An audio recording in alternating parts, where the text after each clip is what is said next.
Okay, elections are now over, but housing affordability issues remain. Despite what any presidential, state, or local candidate promises, it's pretty darn hard to effect change that will improve housing affordability immediately.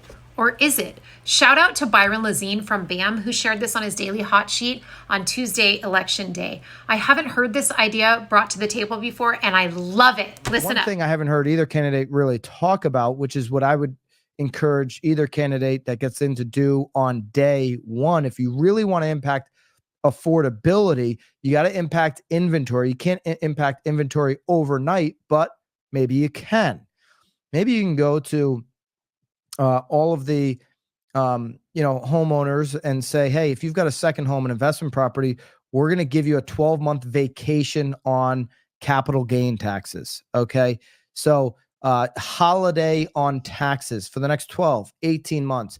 Go ahead, put that house on the market and sell it. We're not going to hit you with the capital gains. Okay. We're going to give you that exemption just as if it was a single family home that you've lived in the last 2 years, $250,000 for individual or $500,000 for a couple. Maybe you go that direction. I believe that if you did that, you're going to see a real increase in inventory across all 50 states. That would be substantial enough to get you to the point in 2 or 3 years. If you had a real building plan of, when Harris talks about 3 million homes, well, hey, I'll talk to you by the time you're running again, I guess, for those homes to be built. So what's the stopgap approach between now and then? How do you get inventory onto the market between now and then? You do something like that. That's I would encourage either candidate to do something like that on day one.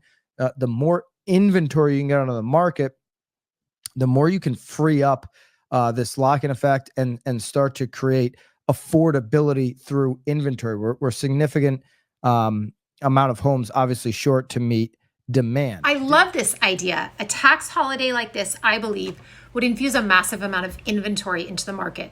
More inventory equals more options for buyers, which ultimately stabilizes prices and increases affordability. Good on you, Byron Lazine. Love this idea, and it's something that can be done now. Let's do it, Congress. Speaking of Congress, there's another action that can be done to help increase inventory right now, but Congress needs to act. Stay tuned for my upcoming video where I break that down for you. I'll see you next time you nerd out with Nancy on real estate.